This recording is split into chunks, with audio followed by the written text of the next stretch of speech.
Hey, everybody sees the results, but do you really know what it costs? I'm pulling back the curtain and walking through the fire that built me. Pull up.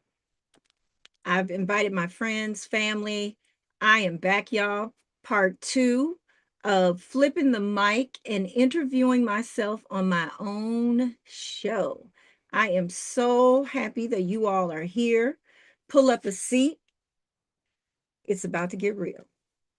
All right, let's step into part two. What it took to become me.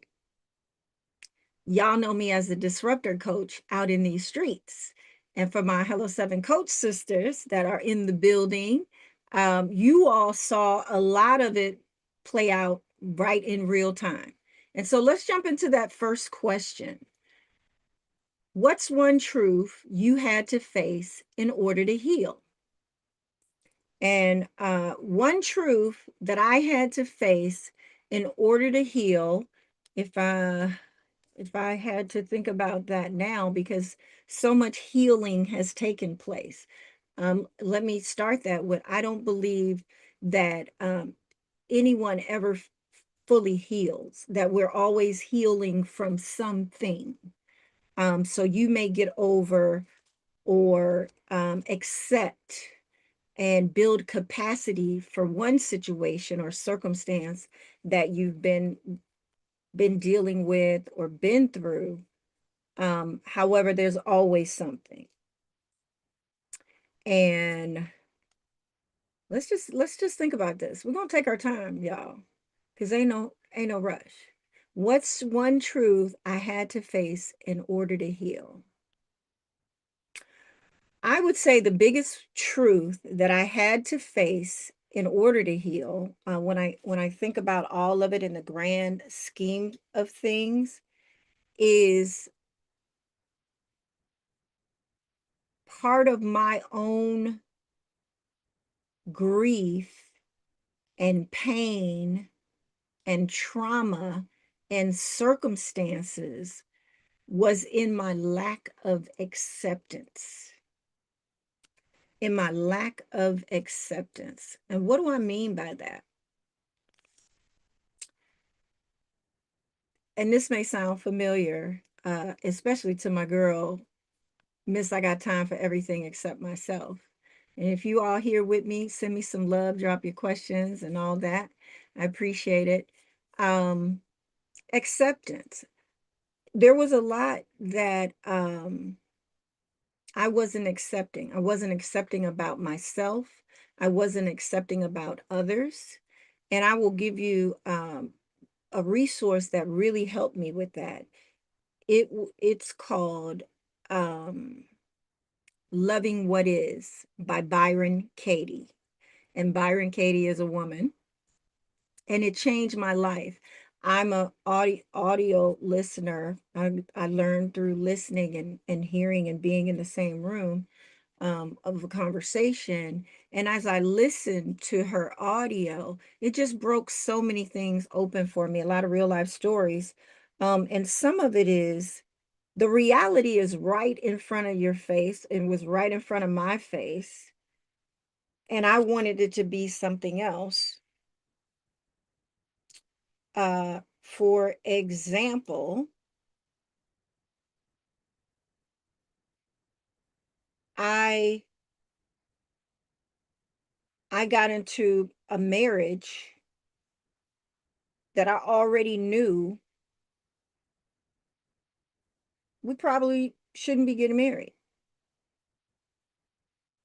because I married them for uh, reasons at the time that I believed were going to be like future focus and not the reality of what is. Because what the reality of what is this is what I had right now. And I kept believing that it was going to be something else and going to change. And it in turn led to me compromising myself, doing things that I didn't want to do, like not trusting my own self. And it took me so, so, so far away from me. And so bad to the point where I couldn't even hear my own spirit. I could not hear God talking to me anymore. This is what I believe. I believe that that small whisper, some people call it the first mind, some people call it the voice of God, all of that. And it would show up in my spirit. It's that knowing that you have when you know that you know that you know something, and you may not even know why, but you know that this is where I'm going, this is where I'm supposed to be, this is what I'm supposed to be doing. It's that knowing. And I was betraying my knowing. I had laid it down and it stopped talking to me. I couldn't hear nothing no more. It was dark. It was no sound, it was no voice, because I kept going against what I knew to do. And some of that is values, some of that is character, some of that is keeping the peace, Lord. And whose peace was I keeping? Because I had none. I had sacrificed my peace. I had sacrificed my time. I had sacrificed my integrity and who I am and who I believe I want to be and show up. And I knew who I was, and I gave up my identity. And I took on this identity of this other woman. My name was Selina Whitmore at the time. I didn't even know her. I could never be her and walk in that suit of who Selina Whitmore was supposed to be. And the more that I leaned in and did things to be Selina Whitmore and showing up, working a full-time job, running the business full-time, doing all of the things, becoming a full-time caregiver to a person that I had realized that I didn't even like, right? And so in all of that aftermath, now don't get me wrong, I couldn't have foreseen all of that, but I was giving out of love. I learned that I was giving out of this vision that I had been given before we got married, mind you. And I believed I was given the vision to help my ex. And after all of the turmoil and getting through and beyond all of it, and when I created my war room and got quiet and still so that I could start to hear that voice again, I had to stop all the noise, all the sound. I had to hear nobody. I had to stop. I had to stop everything. I had to shut it down. And this happened like we got divorced in 2019, July. I divorced him in 30 days. 30 days, because that shit had to go. What was happening in my life, it would make your head spin. And we probably gonna get into some of that. I don't know what these questions are coming up, but this one is a banger, right? And and I had to accept that this it was my own doing, because I believed that it was something in it for me. And the reason that I continued and I stayed was because of that vision. I wanted to bring that vision to life. And so sometimes it was all kind of other reasons, why I at the time made peace with why I was doing it. Oh, God was I was a hot mess and God gave me grace. All of the things, right? If they want to do the thing, who am I? I need to give grace. Miss Goody Two Shoes, and I want to show up and save the world. But that wasn't the assignment that God really gave me. And so when I stepped back in all of that and I went in that war room that I created, because I had saw my pastors have a war room, and it just clicked. It was like, oh, that's where you go to pray and get quiet and get still so you can hear God talk. I did what I saw them do. And once I got quiet and I got still, I s- I could start seeing and reflecting on myself, on all of the things that were starting to show up. Codependency, I had abandonment issues, This is the stuff that we stuff down, that we don't want to spend time with ourselves and know that it is there, right? Oh, I'm sorry. Let me not put that on you. Let me not accuse you of that, because that may not be you. But that was definitely me, for certain. And once I got still enough and I was praying, one of the big things that popped up, because it'll reveal itself. People be like, I'm praying and I'm waiting on God. No, are you really? I want you to ask yourself that, because when I pray, even in my darkest times, there was an answer.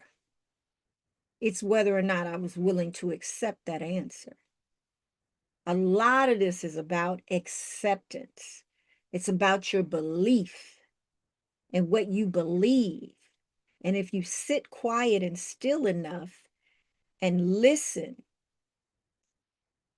and allow your discernment to kick in and just sit with it long enough, because I wasn't sitting with it long enough. I was moving. You know, the world will tell you, you got to be productive. You got to stay in motion. I hear that with the young people. I'm in motion. Hey, hey, depending on the Bible that you believe, because we had that conversation yesterday, how I feel about this Western Bible. Okay. But when you get in real relationship with your God and higher power, that's the voice that you need to listen to. Because all these other voices is just noise if you don't have a relationship. And it's going to send you on a road that's going to take you a while to come back to yourself. I know, I've lived it, I've walked it. And it is not pretty when you get the reality of realizing that your beliefs is what have kept you in a place, um, and not allowed you to fully heal. It takes a while, unpacking them layers and realizing that you're responsible for your own happiness. Because last time I checked, the storybook version wasn't that, right? It was somebody else is going to come along and make you happy. And then everything's going to be right with the world. We got Prince Charming. We got the fact that you've got to have a husband or a wife. You got to be paired up. Well, I challenge you, and I challenge myself, because one thing that I was not doing was being in relationship with myself.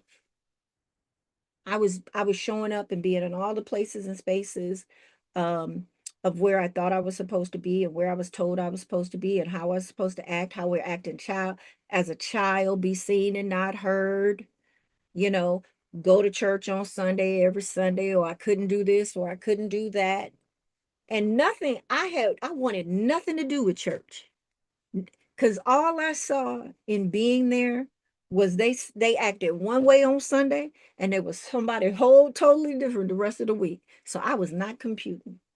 I didn't get to know God and have my own relationship with my God until I was in my 40s. Like where I actively, consciously knew and said that that's what it was, right? I didn't know that I was operating based upon what other people had placed in me, a deposit in me, all of that came out when I really, really, really, really got still. And when I accepted that, and when I accepted that, the reality of what really is, because of two things were happening. I was living in the past, right? Like what had happened in the past, I was holding on to so much, right? That creates depression. And I was living in the future of the expectations of being married and living out in that vision and that dream, and the reality of it all that I wasn't accepting. I wasn't accepting being present in my own life. It kept me from seeing all those other things. And I will challenge you because that's what the enemy wants to happen. Keep you busy, keep you in motion, keep you being productive, or whatever you believe that to be. Keep it tied to your worth, of which is not true. You are the motherfucking shit, excuse me. Uh if I'm gonna get in trouble for saying that, because you exist. You are all of that and then some. And you got to know that. And that starts with a relationship with self. And I had to come back and unpack all of those layers and weed out all of those things and really accept myself and who I am and who I want to be and how I show up. That's who you see today. That's what calls me and names me healed, because I determine and I get to say who I am, what I believe, how I show up, when I do this, whether I take that on. You get to decide and create the definitions that matter to you. Not somebody else's definitions, not somebody else's clothes, none of that. So to fully heal and to continue to heal, you have to be honest with yourself. You got to get real about it. You got to know what's yours to hold and what's yours to fold and push away, right? Cuz you might not be for everybody. And you got to be okay with that. You might have to accept that, oh, this person that I'm in a relationship with, oh shit, I don't even like them. Why am I here? Why am I here? Because all of that noise and everything keeps you from understanding why you are here, why you were created, you know? And it's unfortunate. It's a tough. Thank you, our niece. I see you, sister girl. She said, I love Byron Katie. It seems so obvious, but you have to let go of your notions of what it could have been, should have been, and accept what is real and true. That book is a game changer. Not everybody can listen to it on audio because she's coaching people in real time. I love what's true. I always get fact and fiction or whatever the type of books they are. I don't like anything that's not real. I like hearing real stories from real people, just like I haven't like having deep conversations with people and created a whole podcast around it, right? Disruptor conversations, because that is the reality of what life truly is. We are made one day at a time, one moment at a time, by our experiences. And no one has been here before. You were created and designed for a purpose that only you hold because God gave it to you, not anybody else. And when you stop listening to what was deposited in you for you, stuff get real bad, real quick, real bad, real quick. And so I vowed to never ever forget who I am again, ever. And I talked about that in part one. So go back and check it out. Okay. While I'm here, if you're tuning in and you haven't already subscribed to my channel, because I do want to get to 1,000 subscribers. So I believe in speaking in existence to allow you to help me meet my goal, just like I am sharing my life with you here and providing this space for others to share theirs as well, so that you can find value, that you can become served in that capacity. My prayer is that if I just help one person, I've done what I'm supposed to do. This is what the call has been on my life. That's what happened when I got healed. And maybe that question is coming up, so I won't jump ahead because I can. All right. So that would be the one truth that I would say that I had to face in order to heal. I had to face the truth. I had to I had to do acceptance. Um, the story behind that was I was praying in my war room. because I had realized that I had the spirit of control, that I was trying to control so many things that it was taking me away from myself. And I could hear myself praying, Lord, break the spirit of control, break the spirit of control. And as I was getting more and more still and I heard myself, I started realizing, hold on, I am praying for what I don't want. I was putting my energy in that prayer. Break the spirit of control. And we need to get real about that. Some things you are placing upon yourself. Your voice and your words are powerful. They are prayers. They are prayers.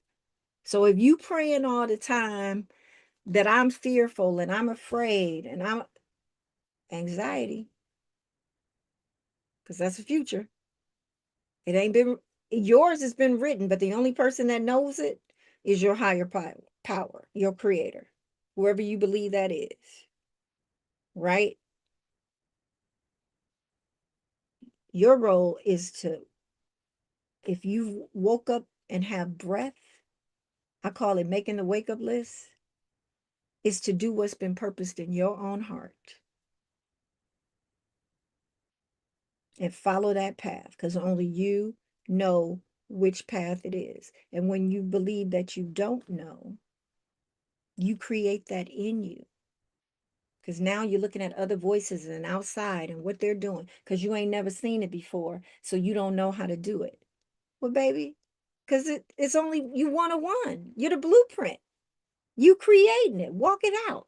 Life is an experiment. All of it. Even if it looked like somebody did that thing, they're not you. They don't have your unique abilities and experiences. So you're gonna try some of it and then you're going to realize, oh, shoot, them clothes don't fit. And then you're going to go back because I've seen it so many times in these 58 years of walking on this earth and these lifetimes that I've had.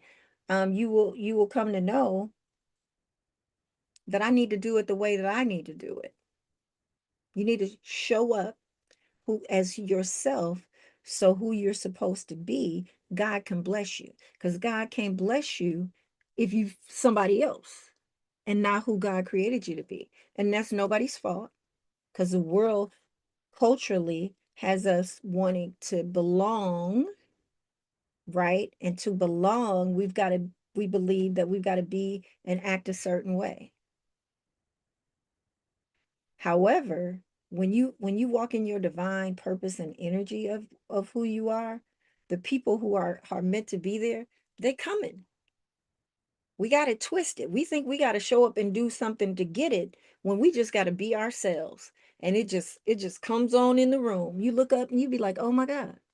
You know, women be working on themselves or men be working on themselves and put the defenses up like, "No, I ain't ready cuz I'm healing and I'm this and that." And then you get in your mojo and you doing your thing and you working on yourself and then all of a sudden you'll hear people say, where did they come from? Out of nowhere. I wasn't even trying to do all that.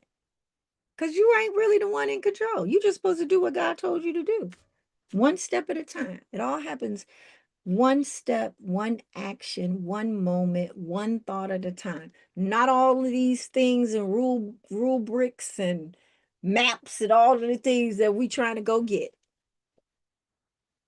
Your story has been written for you to walk the path, the journey. Nobody else knows it other than your higher power. I'm going to stand on that. I've lived long enough to know that now. So have no fear. If you've been given a vision and you know that it came from your higher power, you are meant to execute it. And what happens is you will begin to realize that oh God told me to do what I told you to do. And when you lose your way and you're not sure, go back to what was the last thing that God told you because you didn't do it yet. Okay? All right. Well, y'all know I'm the teacher. Class is in session, so definitely drop your questions if you're here. If anything resonates, like that subscribe button, like this video. All right. And then go back and check out part 1. Okay. Next question. What does the phrase get your shit together mean to me? S.H.I.T. S.H.I.T is self-love care for the S in that. H is the healing. I is identity. And T is time freedom. In each one of these areas, the self-love care, it was born out of the fact that I was putting everything and everybody before me. I didn't know myself. I wasn't even sure that I even loved myself, because I'm not sure that I knew how, because I was expecting everybody else to do it. And if that hadn't been modeled and seen, right? Because church had me believing and everybody had me believing that I'm supposed to be this person, that just helps everybody be nice. Most women want to be nice. They want to be kind. They want to be liked. They want to be the good girl. I was a little, I was a little bit of a rebel. I didn't really care about that. However, what I did care about is what my grandmother wanted for me, what my mother wanted for me, right? And they wouldn't have wanted me to be out here acting a fool. They would have wanted me to act like I belonged to somebody, that I was raised right, right? That's another one. Raised right, whatever that is, that your nucleus family determines that is. That shaped me, right? Right or wrong, indifferent, because there is no right or wrong. It's whatever you believe and what definition you want to take on. And so unknowingly, that was mine. And so when I went in that war room, like my whole framework, this has been years in the making, and I had no idea. What I started to know is that the other part of healing and acceptance was that I was responsible for my own happiness, that I had been handing it over to somebody else. And I didn't know what it was for myself. Like how I'm gonna expect somebody to make me happy and do all of these things and all of this and that. And I didn't even know what I wanted and needed and what I truly desired. There was a point I never even thought about the future. I just lived for each day. I didn't plan it. I didn't think about it. It never even crossed my mind when I was younger. That didn't come into play until I had a kid. And I was responsible for somebody other than me, because before that, it was just, hey, this is what I'm doing, you know? And it started to take shape in me really looking in the mirror at myself every day, affirming myself every day. The most powerful voice is your voice. When you start declaring and warring, decree, because the woman that I'm called to serve, oh, we can get somebody else's whole life together. We can affirm them, we can witness them, we can walk with them, we can cry with them, we can sing with them, we can party with them, we can do all of the things, right? But are we showing up in that way for themselves? And I wasn't showing up that way for myself. I didn't know how. I had no idea. And I didn't know that I wasn't. Like, there's so many things in the healing process to accept. It's layers, there's seasons, there's cycles.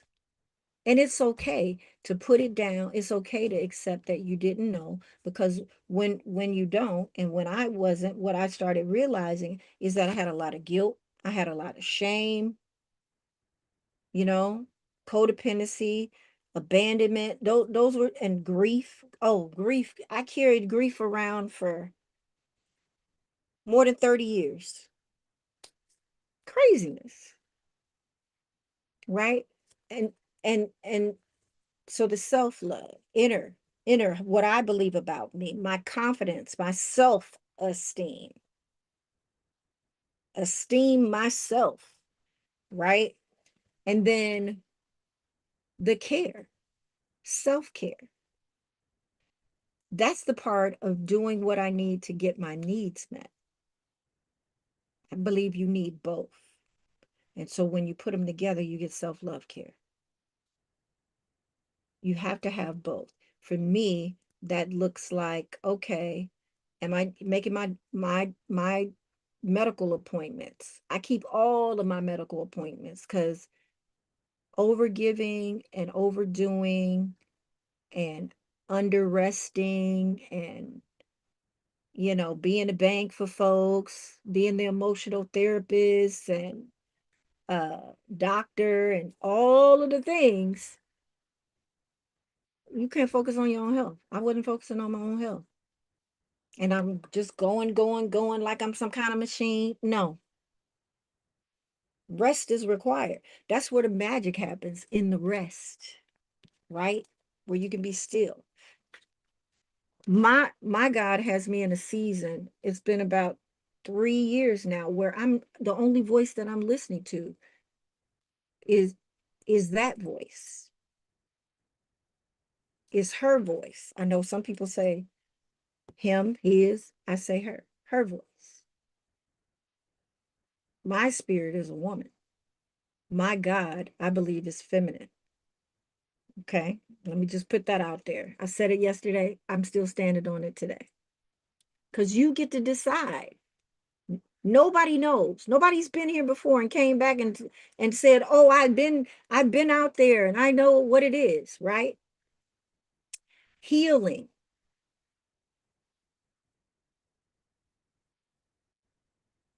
Healing is the space that allows you to show up as your full self,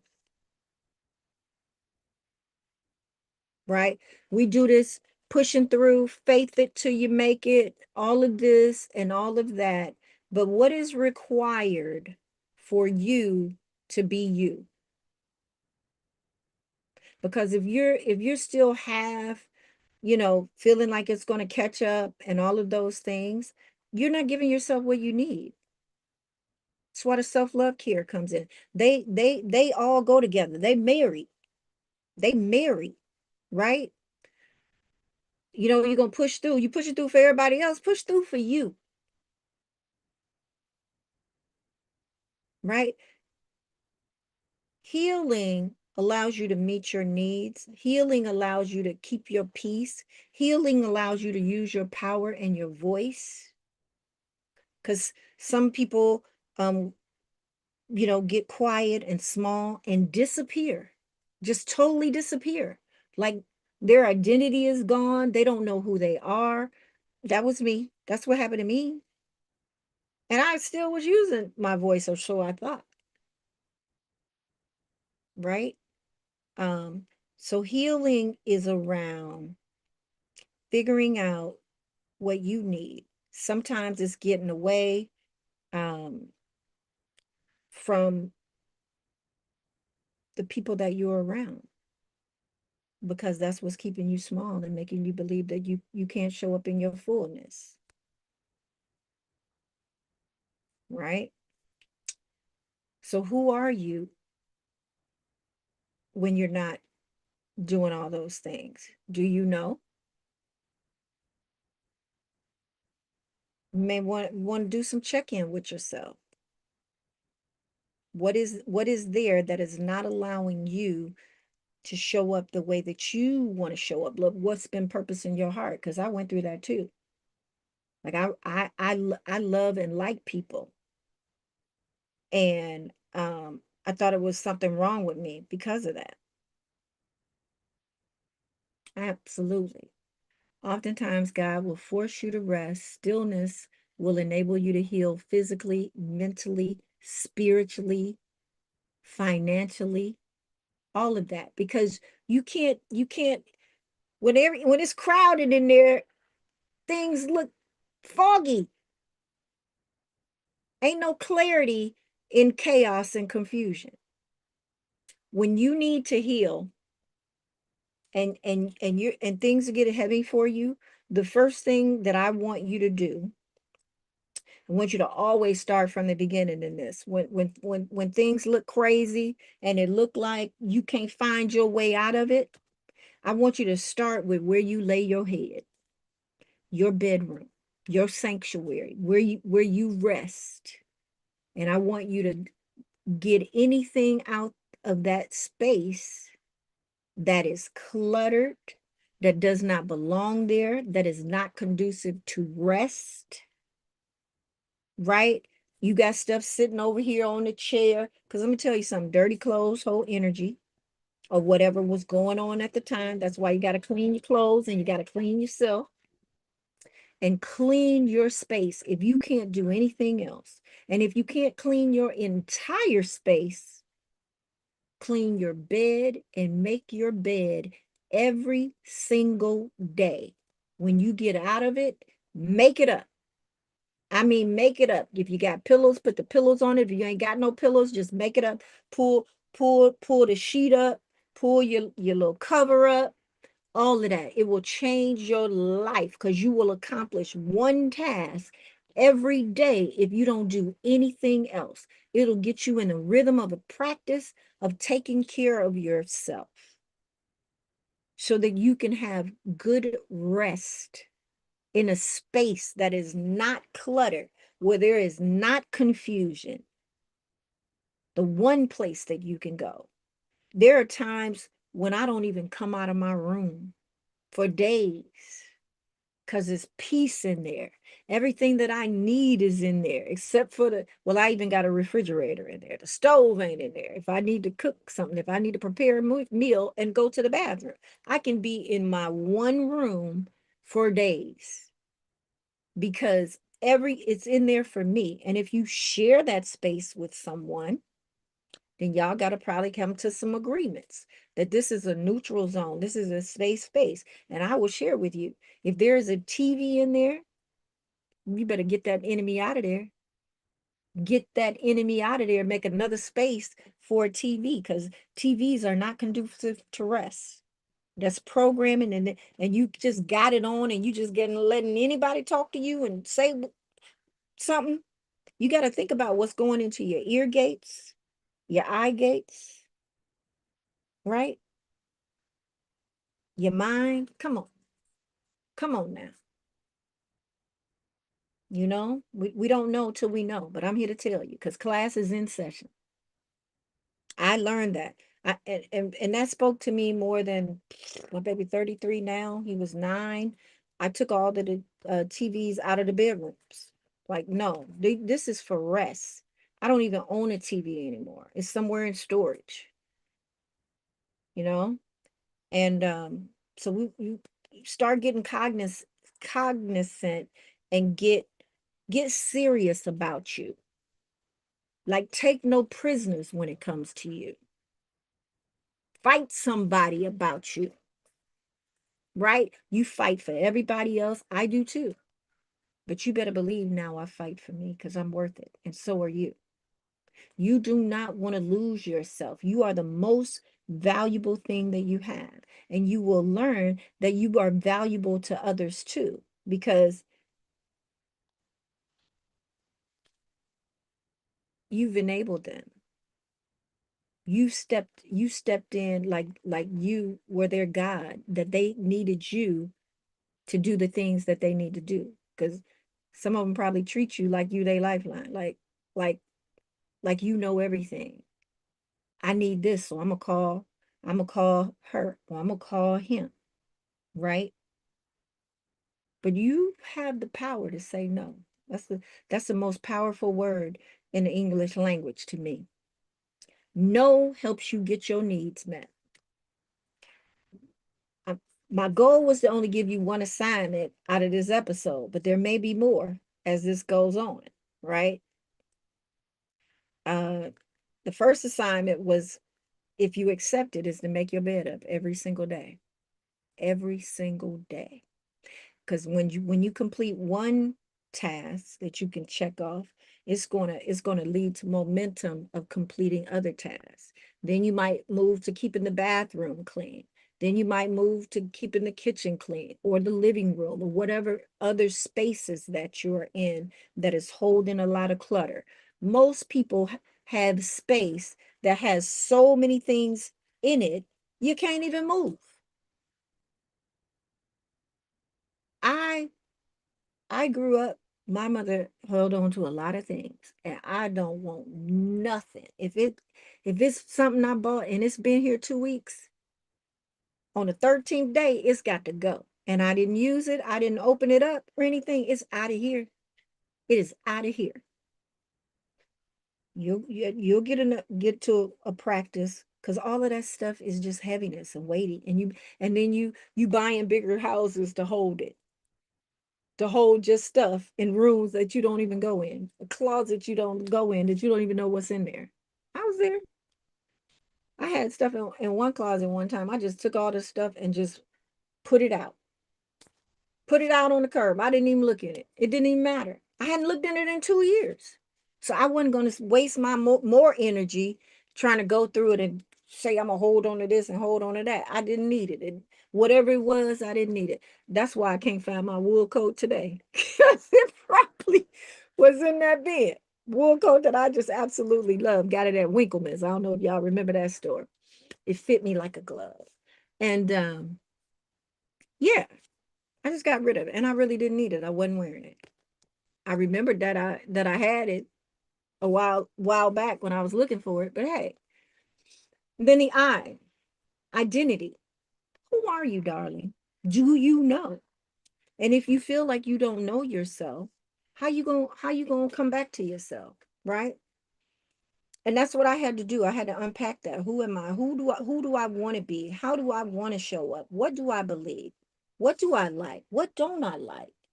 I went on a journey to get to know myself.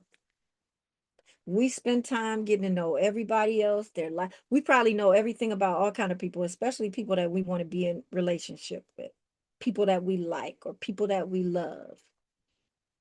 And we want them to know more about us and anticipate what we need. We really want them to read our minds. I thought that's another acceptance. You ain't a mind reader and they ain't a mind reader. Accept that. That's not how it works. Powerful book about that I feel that is helpful, and it's an old school book, and but I listened to it. It had me cackling, but it'll stir some things. It's Men Are From Mars and Women Are From Venus. Just a reality of things around that dynamic and relationship, right? And how to communicate, how to get your needs met, how to say no so that you can say yes to the things that you desire, right? I had to learn that. I had to stop showing up in places that I didn't even want to be in. I had to stop saying yes to things that I didn't even want to do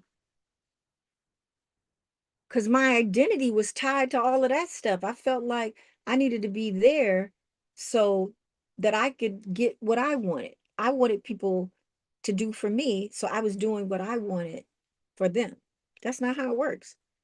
I It would have worked out really well if I was doing what I wanted for me instead of waiting on somebody else to do it or expecting and hoping that somebody would do it and dancing around it.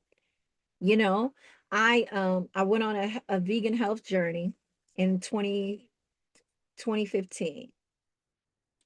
Beginning of the year, I moved from Cleveland to Las Vegas, and I used this app my former boss told me about. It's called and I love it too. It's called Meetup, meetup.com.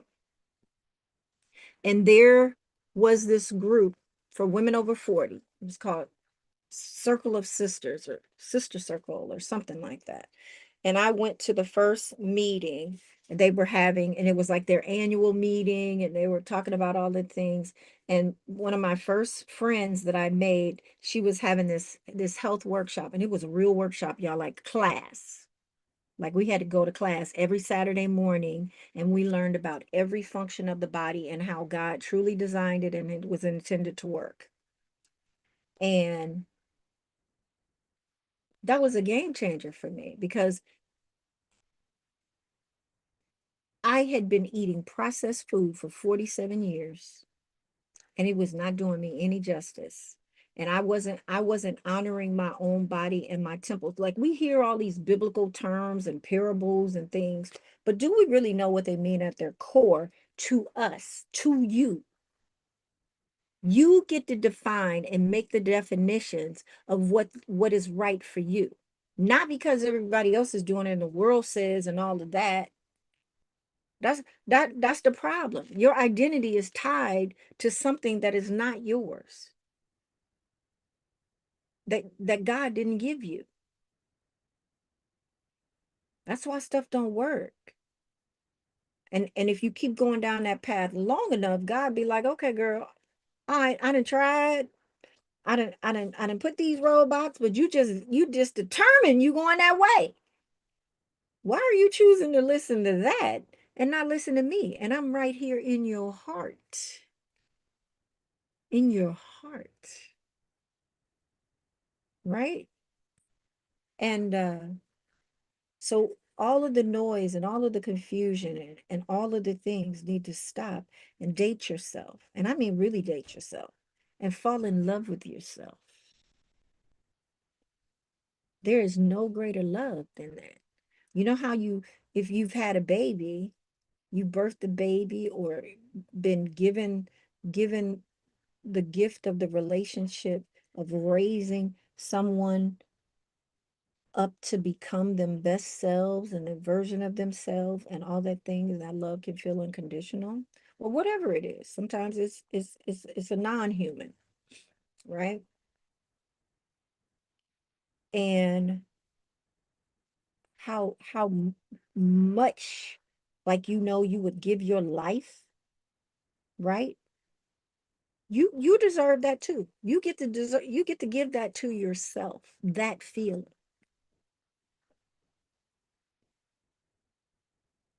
I want you to blow your own mind. Buy your own flowers, buy your own watch, buy whatever it is that lights you up, right? Give yourself what you desire. It's incredible. That's how you figure out what you like, what you don't like, what you want, what you don't want, right? And you will start to realize, like I started to realize, I don't need a lot. I don't want a lot. It's heavy, it's weighty. It costs too much. Costs too much time, energy, peace, strength. I just want to be free. And free looks like whatever you want it to be. I don't want to be tied down. When I want to get up and move, I'm out. And thank God, um, the past few years, like money has not been an issue. And some people think that it's money, but the prison is in the mind that's really keeping you where you are. And it was for me too. No shame. Just putting it on the table, putting it out there for you. Something to hold and think about. Does that apply to you? Okay. That's the I, your identity. Who are you? Who are you in your essence? Who do you want to be? You get to decide. And then there is the time. That's a non-renewable currency. It time keeps on ticking and ticking into the future. The time that you have, you get to decide what you want to do with it. That is the beauty in the freedom of that. And I'm shooting from the hip. I don't got no notes. It It's pretty in the presentation and all that somewhere. I created it. It is born out of me. It came out of me, right? Um, but then I made it prettier and all these other things for you. And what I say about that is, regardless of how much time you believe you have or don't have, what are you doing with it? Is it spent doing what you truly desire for you? Because you need that first before you can show up for somebody else. And when you keep giving your time away, you cannot mind your own business because you don't have time for yourself. First thing I figured out was that I needed to do was be first on my own calendar, be first in my own day. You don't have nothing for yourself because you keep giving it to everybody else. And then you trying to fit you in at the end of the day and you're tired and all the other things. So let's flip that. I flipped that.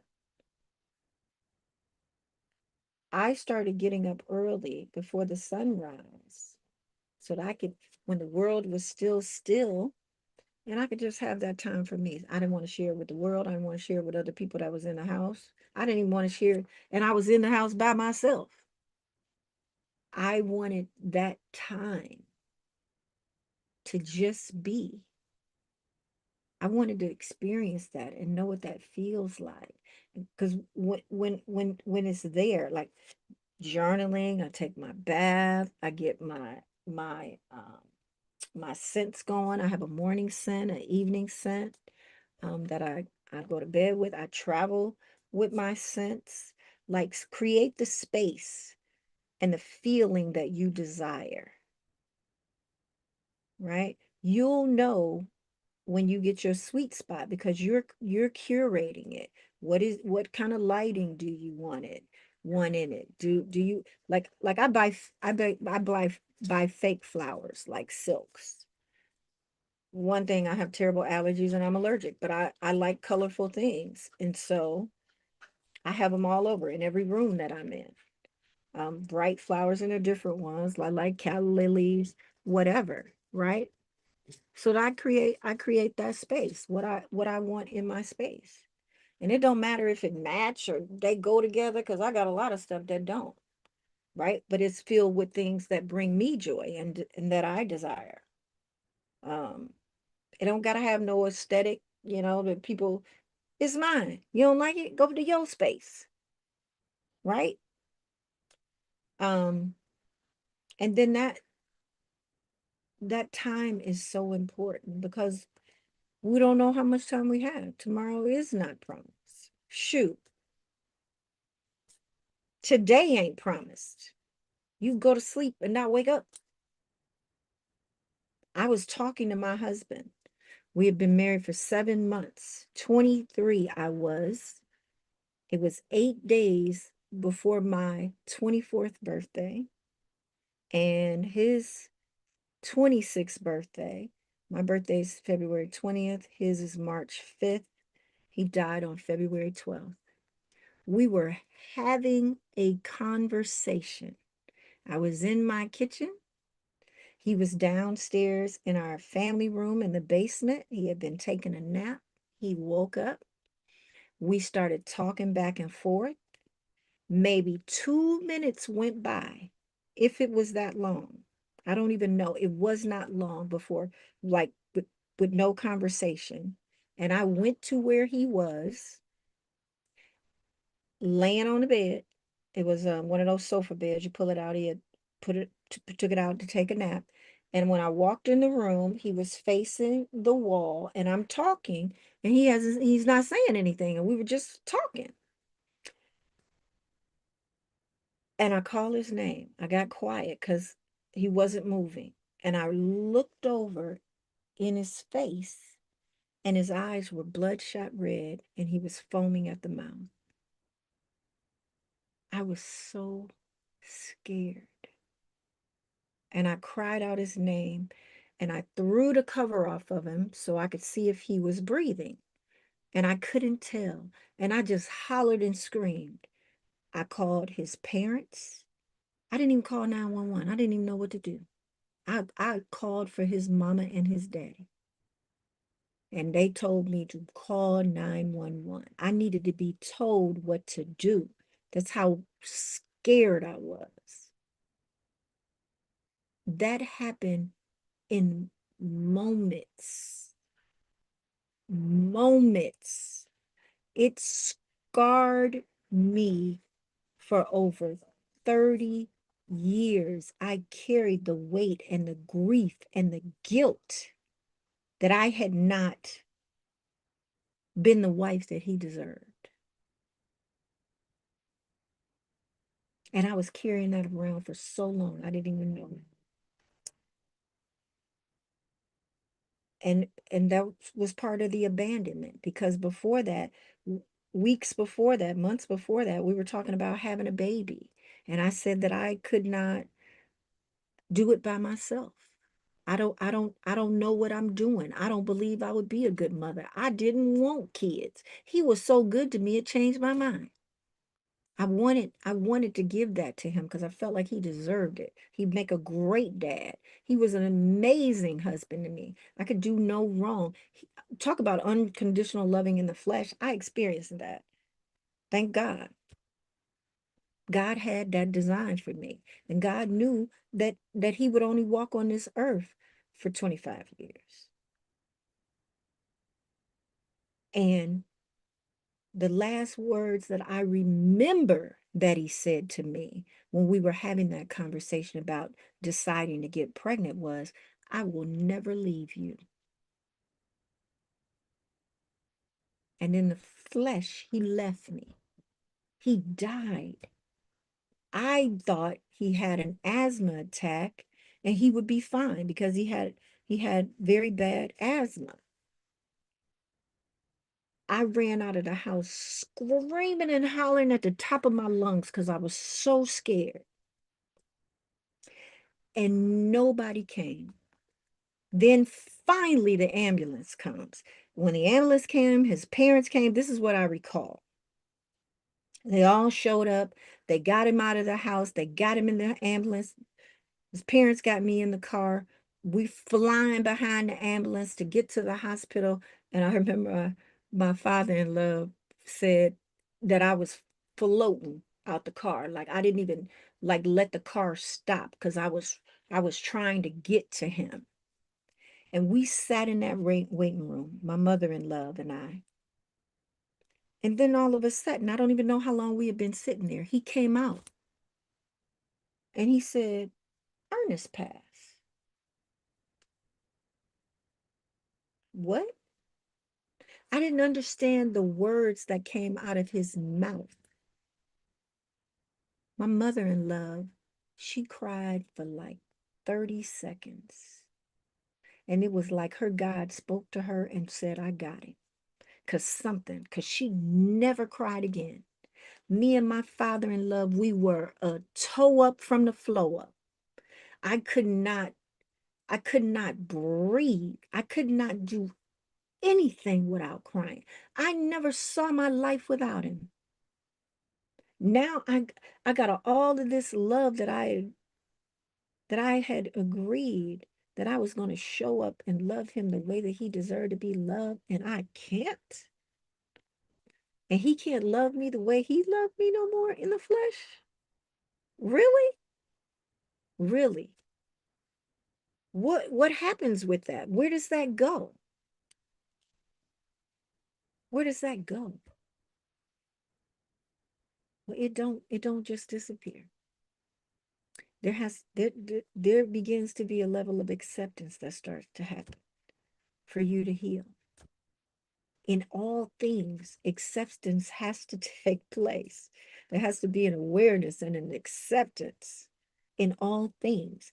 And sometimes that is hard to grasp until you have been through some things that you need to recover, that you need to get past, that you need to let go, that you need to decide that it's not going to hold you, that it's there, but it don't hit you like it used to hit you. Because I got triggered bad for a number of years, right?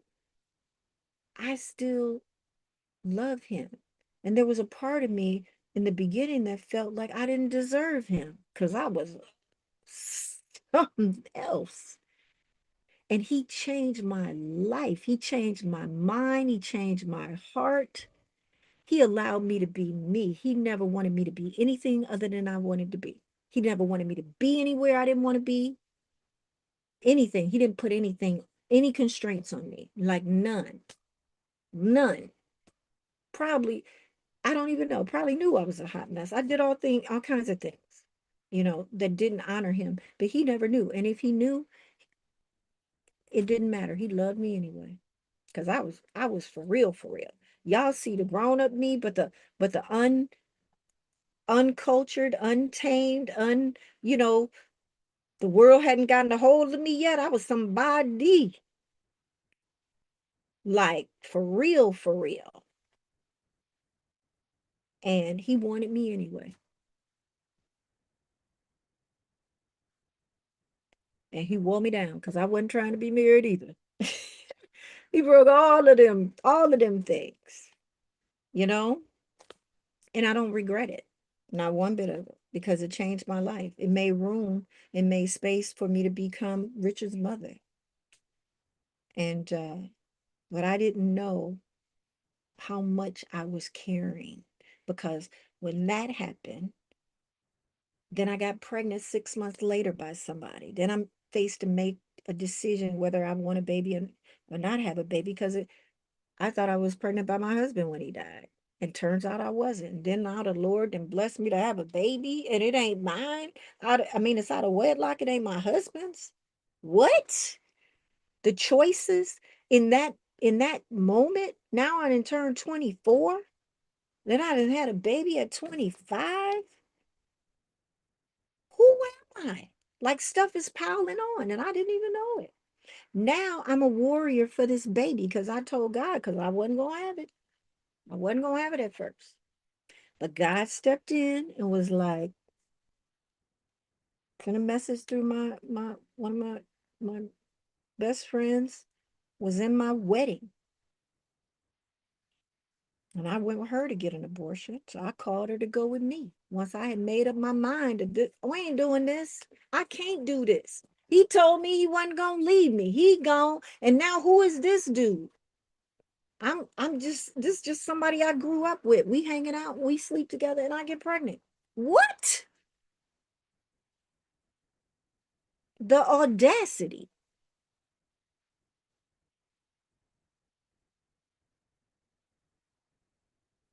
Every moment of every day, we get to decide what to do with our time. And don't be mad if you look back and you feel like you wasted it. You learned some things. It ain't wasted. It's what created you and where you are now to have the revelation and the acceptance and the wisdom, you know? And it can help you along the path and whatever that looks like for you, because now you already know what you don't want, right? You got some information, you got some data. Okay, so give yourself some grace in that. You're probably easy to give other people grace. I was, but I wasn't giving it to myself. I was hard on myself. Now I'm kinder. We good. Some days she get hard. You can check back in part one where I talk about soft and hard. And so that is SHIT. Self-love, care, healing, identity, and time. Time is what you make it and what you believe it is for you. Time, freedom. There's so much about time, right? Time to write that book, time to do nothing, time to travel, time to spend with your family. The real cheat code about time that I would say is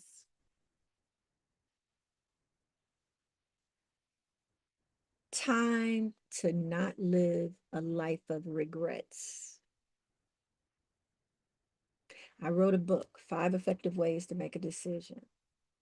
And the bonus in that book around making a decision is, will I regret it?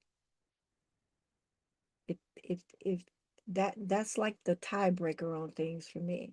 If I don't do this, will I regret it? If I do this, will I regret it?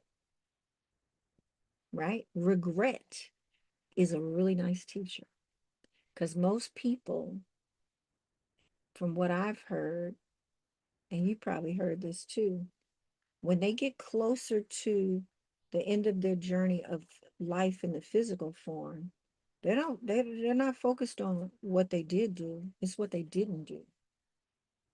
What is it that you're not doing? I'm leaving here empty. I'm leaving here empty. That's why I love out loud. In my journey of that, what I determined is I want to love out loud. When I had my baby, I told him I love him even in the womb. I talked to him the whole time he was being born. And he came out knowing my voice and hearing everything. When I would be cooking, I would be talking to him in my stomach and everything. And I knew he was a boy from, I had a knowing. I never thought he was a girl. And and I told my mother that when I finally told her I was pregnant, she was like, I hope you have a girl and it's just like you. I said, that sounds like a curse. Another me? Oh my God. And I say all that because I can lose my way sometimes because I get excited. There's so many layers in life here in me. And I didn't want to live a life of regrets. I wanted him to know that he was loved. I didn't grow up hearing, I love you. Most people that in Black families that I know didn't. And so we don't know what to do with when we hear that. Like, do somebody want something from us or anything? I don't want anything from you. I love you regardless because I have an open heart and an open mind. I want my heart and my mind to be light as a feather. So I keep a posture with my hands just like this so that I can equally give and receive a warm heart, a warm heart. You know, when I first uh, found a church that I chose, and really it probably chose me, is the Word Church, Pastor R.A. Vernon. Like when I was on that journey of really getting to know Christ and making that choice and my decision for myself and not what everybody else had said, my son had went off to college and I became an empty nester. And he would say that all the time. And so those were some clothes that I decided that I'm going to keep, that I'm going to wear. And so I keep that posture at all times. And it keeps me from holding on to things that I don't want, that aren't mine, that I want to let go, right? But when I lost my way, it was because I stopped doing that. I started holding on and trying to control things because I had gotten to the shadow side of things because I didn't know who I was anymore because I stopped being her for so many reasons. So time for me is about, and freedom in time for me is no regrets. No regrets. I don't regret that marriage, not one bit. I loved out loud. I did everything that I did out of love. And when it was done, I was good with it.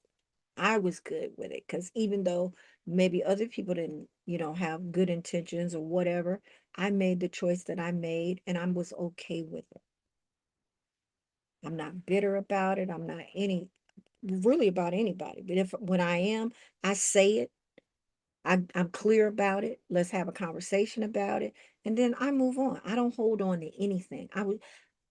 I was carrying so much luggage. Oh my God. Oh my God, I was carrying so much luggage. We don't do that no more. I do carry physical luggage, a lot of physical luggage because of my mental and physical needs that I need to meet.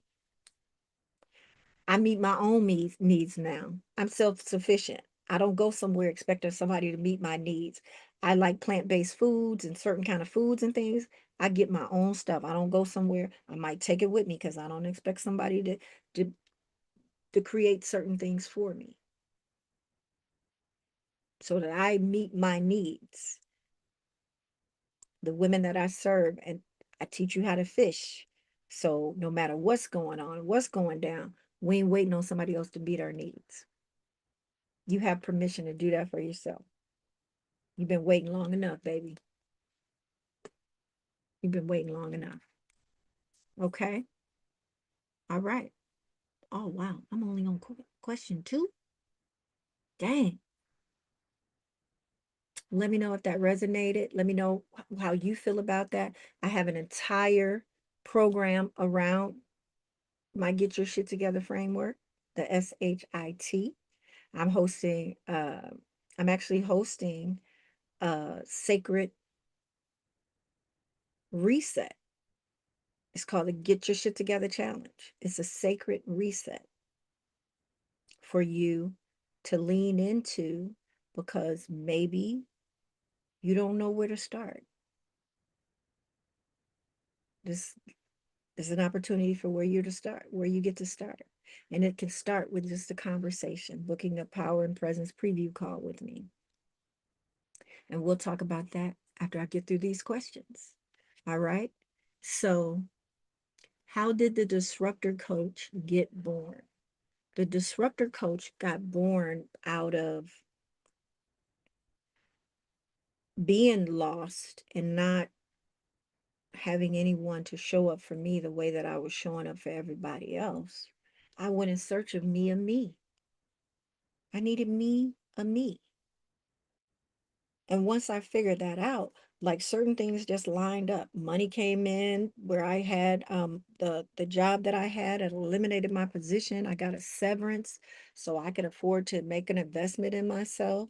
And then the young lady that I had been following years before, for whatever reason, her Instagram said feminine success, and it resonated with me. She reminded me of that younger self that I told y'all about, of who I used to be. Not that she was fully that, but I saw myself in her, and there she was, out of the blue. So it seemed. And oh, guess what? She had a challenge. She had this program, and I forget what the name of it was. It was probably some kind of reset also, now that I think about that, right?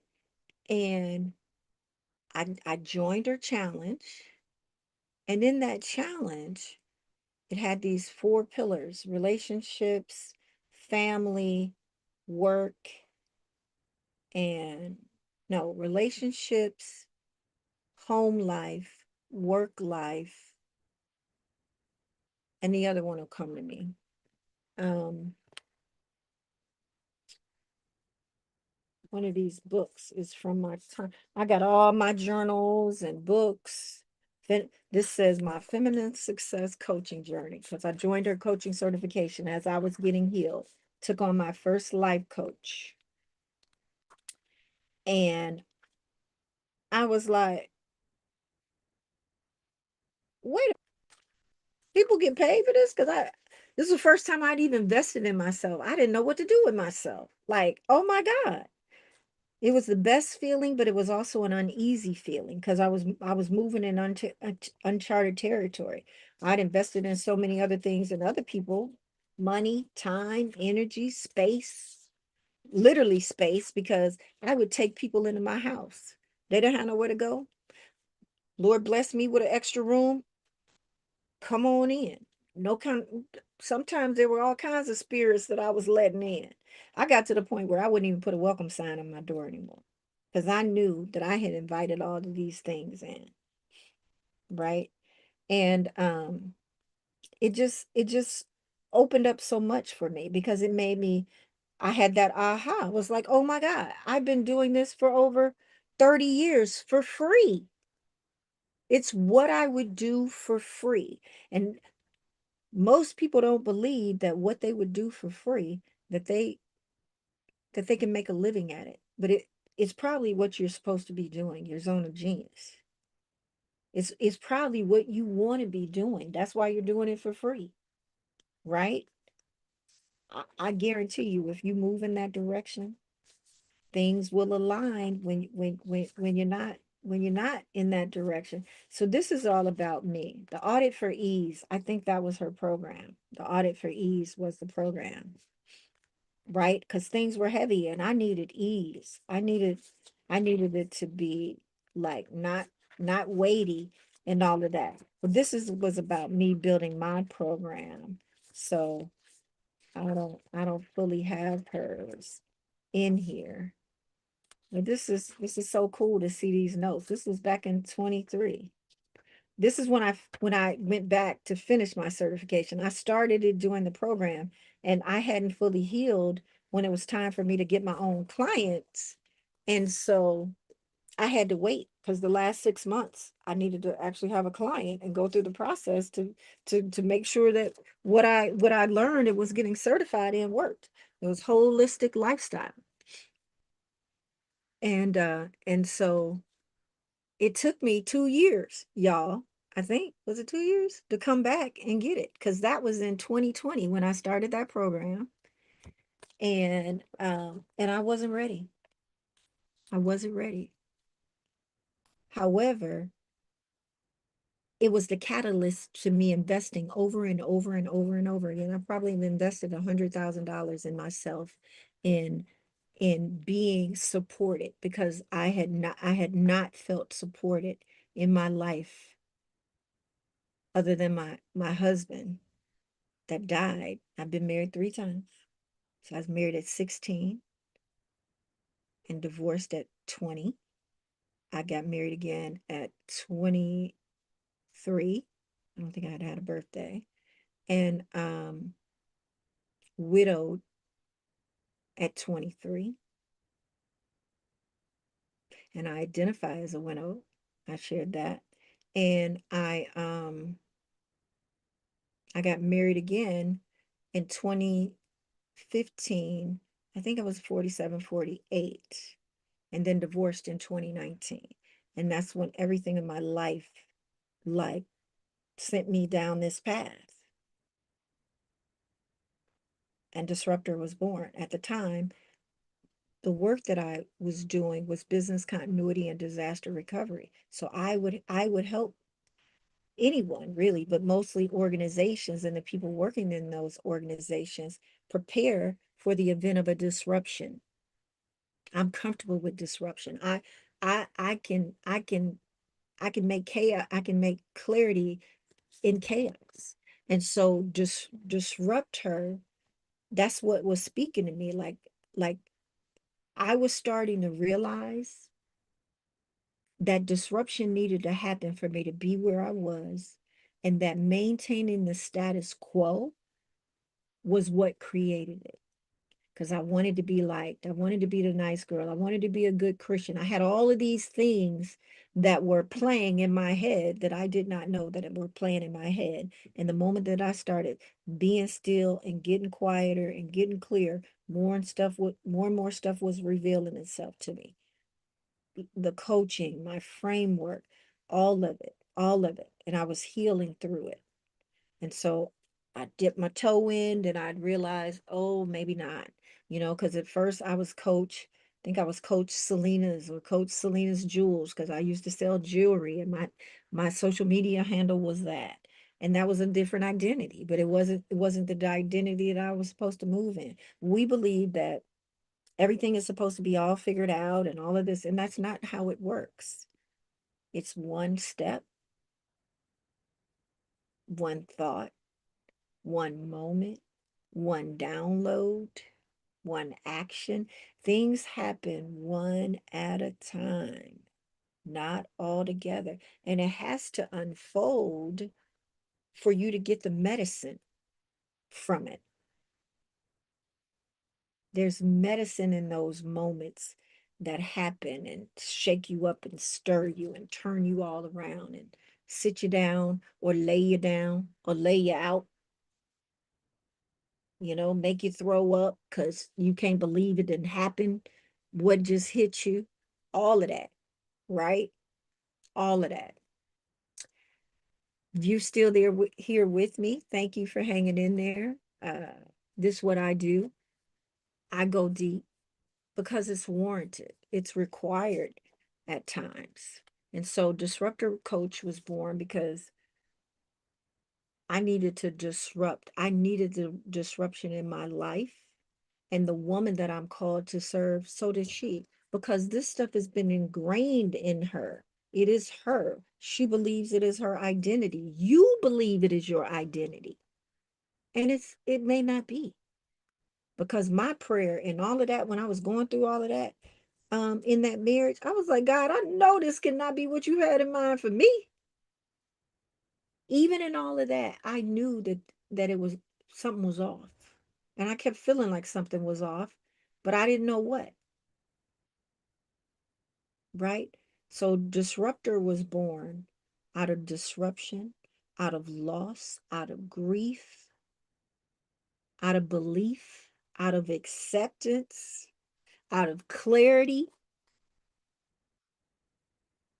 out of out of a desire, even in my pain and my suffering and my struggling, because I was suffering in silence. I was struggling to be the caregiver for somebody that I didn't even like. I realized I didn't love, I didn't want to be with, and that I felt was hurting me mentally, physically, emotionally, psychologically, and spiritually. The person that I thought was going to love me and care for me became, for me, this monster. For me.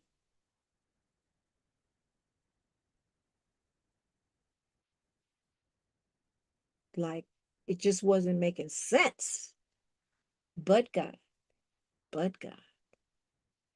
I knew I was waiting on the sign for something to move. And when that sign came, I was like, oh, they ain't getting back in here.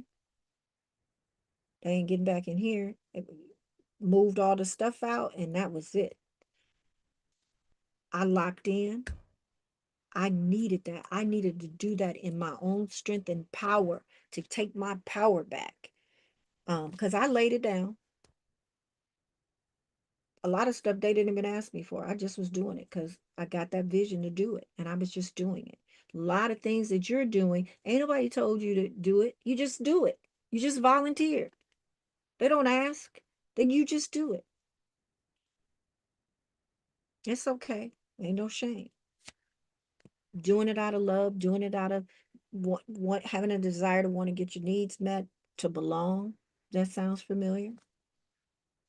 But if you don't want to do it anymore, you got permission to not do it anymore and put it down and to say no. So that you can say yes to the things that you've been putting off and and realizing that that's not the life that God had for you, that you don't have to settle for it, that you can be set free from it. And it can look, God in the suddenly business, suddenly it can look entirely different. Just one step at a time, one decision at a time. One thing I know for sure, it all starts with a decision. You got to make a decision. Mm-hmm. That part. All right. So that's how the Disruptor Coach was born. And we've been rocking ever since. And it hasn't been pretty. And I haven't wanted to give it up either. Not one day. This is the work that I am called to do. This is my calling. I know it. I know it. I know it.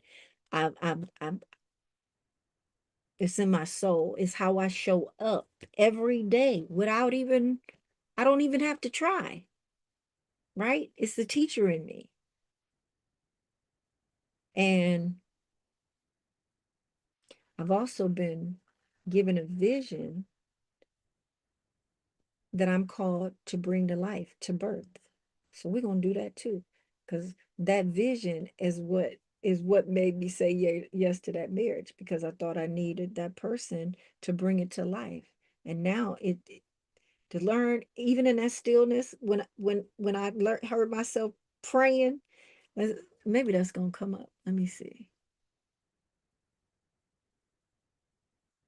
Okay, I'll tell you in two more questions. All right. So, what did it cost me to become the woman I am now? What did it cost me? It cost me,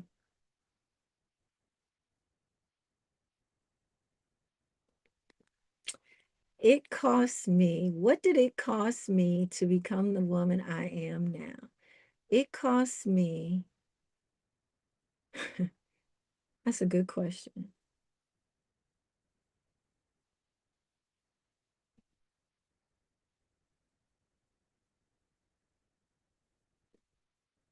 It cost me, this may sound weird, but one, I got butterflies in my stomach. It cost me,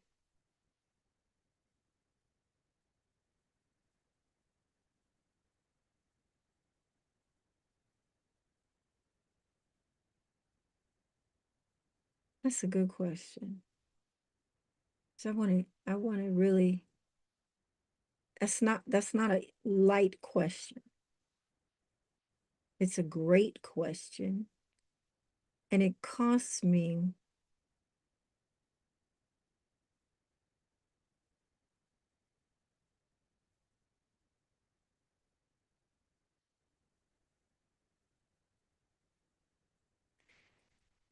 it what did it cost me, Selena, to become the woman that I am now? It cost me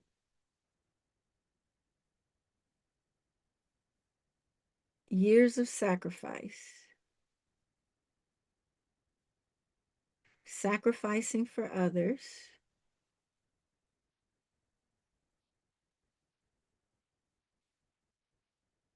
It costs me, you know what it costs me? It costs me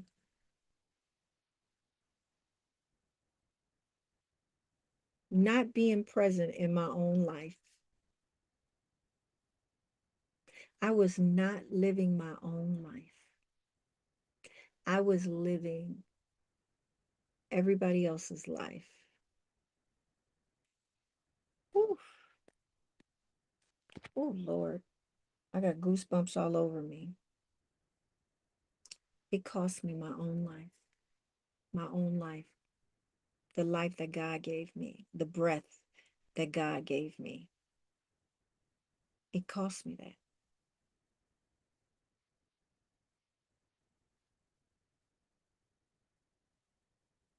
It cost me that.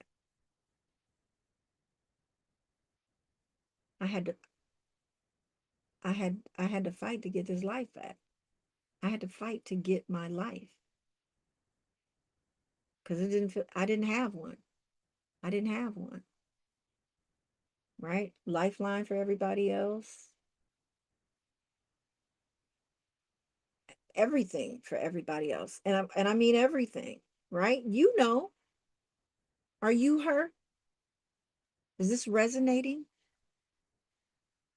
It cost me my own life. It cost me my own time. It cost me my peace. It cost me my energy. It cost me my self-esteem, my confidence.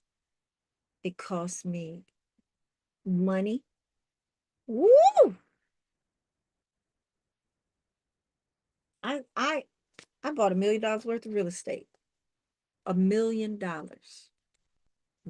Really close to 1 million in real estate. And I used my own money from my 401k to buy it because I was playing chess, not checkers. I was playing strategic games to keep people from doing crazy things, crazy things, to keep my money and invest it in something that would make a return versus some schemes or, you know, unsafe investments. Because some investments are in people.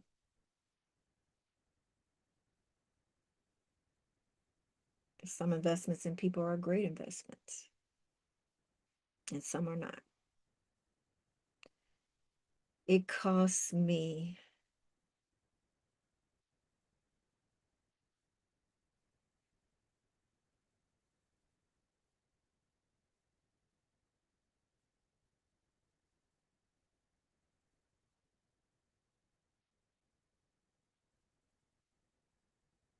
cost me my mind. I thought I was going crazy. I thought I was crazy. I thought I thought I was going to die.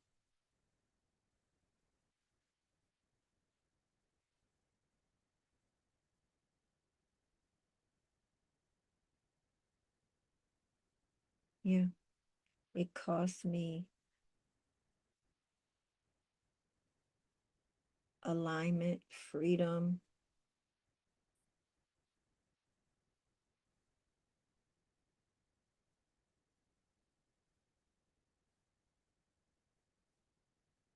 You know, it cost me all the things that I desired, that I wanted, that I didn't know that I could have. Whew. I'm gonna have to watch this back because I can't believe some of the things that are coming out of my mouth. Y'all catching it real time. All right. There's probably more. If they come up, I'll let you know. All right, all right, all right, all right.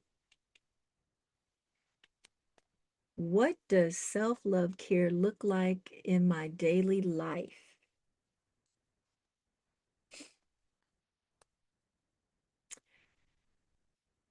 In the mornings when I first rise, let's just start with the beginning, right? Start from the beginning. Before I get out of bed, when I open my eyes, I give thanks for the day. And I ask God, what do you have in mind for me today? And it feels light and free. It doesn't have to be, I have some rituals and prayers. I don't do all that anymore. You know, it started to feel rigid and not freeing. And so I do what comes to my heart and my mind at the time when God puts it on my heart and my mind when I first wake, before I get out of the bed. And I lay there and I feel and lean into myself and my body to see what it needs, my needs. What does she need? And my mirror is there. So when I sit up, I hold myself and I tell myself I love me. I love you. How you doing? What am I feeling? What do I want for the day? What are we calling in? It, every day is different. Not one day is the same, right? And but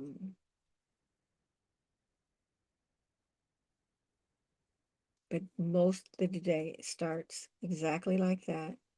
And when I get out of the bed, I make my bed up. If I don't do anything else in any day, and I don't care where I'm at, even if I'm in a hotel room or what have you, I will make my bed up, especially if I've decided that I'm not going to let them come in and clean. If I let them come in and clean, I think I still make the bed up. Um, because that's something that I desire. I like a clean made up bed, and getting into a clean made up bed. It's it's nothing like it. and um and I do that. I have an app, Bearable, that I use to keep me on track and make sure that I'm doing all the things that I desire for myself so that I don't forget. Because it's easy when life gets started and going, to do that. So I look at Bearable to make sure that I am taking the supplements and the medication, because it's both. It's the love and it's the care. Care, the things that I need to do to be able to show up, you know. I had an eye appointment today. I have an eye mask. It's a warmer. I have Sjogren's syndrome, so they say. I'm gonna be healed from that, right? So so in the meantime, to be healed, I have to do what I need to do to care for my eyes. And so he's like, and I love it because it's natural. It's natural things. It's not putting some kind of foreign medication in my body, right? That wasn't designed to be there. That's one thing that prevents being healing. And where was I going with that? So I'm doing the things that I need to do to care for myself. And sometimes it's writing in my journal. Sometimes it's just doing and giving myself a voice note, because that's easier. And speaking out loud allows me to hear what is really being said and get it out of my mind and determine whether I agree with that or not. Because if I keep saying things in my mind doesn't know the difference. If it's right or wrong, it's true, not true, right? There, I just had I think I shared that with y'all about saying to myself that I couldn't remember. I don't remember. Well, I can remember. I don't recall. And the more that I started saying I don't recall now and reframe that, things are coming to me more and more. Um, and so I'm always checking in and speaking. I think out loud on purpose, right? I like thinking out loud because it helps me love out loud.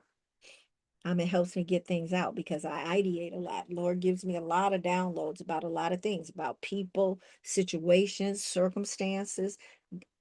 I have the gift of knowing. And so I let my knowing come in. I let the flow of my day happen. That's what self-love care looks like. I leave room for flow. Except for Mondays and Tuesdays can get a little tight, because they're things that I've invested in that I want to be able to show up and get for me and to be able to support, um, the woman that I'm called to support. And I gotta get it myself to give it to her, right? To give it to you. And what else? I just went to the store today. There are certain foods and things that I desire that I have to have.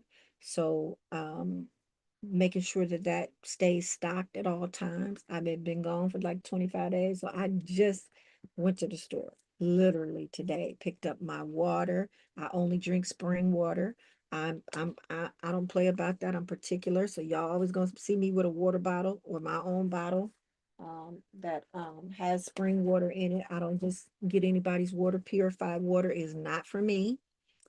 And meeting my own needs, and I don't expect anybody to go and get it and do it, unless I call and ask. I do have a good friend that when I call, they show up for me, and they'll come see about me and go get me whatever I need, and I appreciate that. it that that's another one, asking for help, asking for what I need, putting it out there. No, not being afraid of that. There was a time I wouldn't ask for help. I was suffering in silence because I wasn't asking for no help, right? Nobody knew. You could put that weight down. You could put that weight down today. I can teach you how to do that one step at a time. It only takes one step. You start with one. Um, I decided this past weekend that I was actually going to do like my self-love. So my Saturdays is not open. It's a non-negotiable day. I don't work on Saturdays unless I choose. And what Saturdays look like is my Sabbath. I do whatever I want. Take myself out where and do whatever I want to do. If I want to do a solo thing, or if I want to hang with family and friends, whatever I want to do, whatever that looks like, that's what I do on Saturdays. Sleep in some days, I don't want to do nothing. Um, and on Sundays now, I do all my self-care stuff, making sure my pill bottles and my supplements are ready to go for the week. Taking my bath. I do my laundry if it needs to get done. I used to have somebody come and pick up my laundry, and that service, it got stopped or whatever. And so I I started taking it to the local place here. It's black owned, which I just love. But I've been traveling so much I haven't been able to do it. And we got a new washer. So I feel better about doing that. But I typically would pay somebody to come in and keep my house clean. And now I'm always going to have a coach and a therapist. I will pay for that because I always want to be supported, and also an assistant now. So I am going to have some form of an assistant to help me carry out and do the things that I want to do so that I can be me. I also am very particular about having someone that helps me with my finances, having a medical team and medical staff that is like helping me be my best self. I don't take in everything that they say because some of it I just don't agree with it. Um, but I get the information that I need to then make the next step in the decisions because I'm a healer. I know how to do that. Um, I mean, it was part of my sacred woman journey and learning that, and also what I was learning as a holistic life coach. So they complement each other. And so my finances, and then my good girlfriend group. We've been friends for um 45 years, or I don't know how long it's been, and we show up for each other. So my squad, us getting together or being on the phone and all of those things, and then the communities that I'm in, so I can be supported, I can be seen. I need to be seen because I need to be knowing if I'm looking right, if I'm acting right, if I'm being true to who I am. I need somebody to hold me accountable for that. Because I said that's what I desire. And I want somebody to love me enough to want that for me too. Right. And I'm layered, y'all. It ain't just no one answer. And it's dynamic. Sometimes it's catching up with people that the Lord placed on my heart, and I just call them out of the blue. And we might talk for hours because we ain't talked in a while. So it's all of the freedom of that. It's booking trips when the spirits say move, and I don't have no idea where the money coming from, but I say yes anyway. Some people, Coach Rachel, be like, "Fuck it, I'm in." Yep, right now. I just put I got. Let me see how much time I got left. I'm going to Panama. Let me see. I'm going to Panama. And let me see how much time this app say I got to pay for that flight.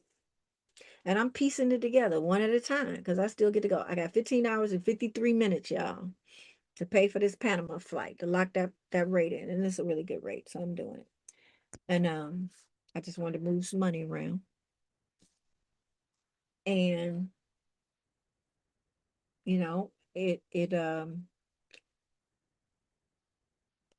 I'm a caregiver for my mother, and I want to just be my mother's daughter. So it's making space for that and what that looks like.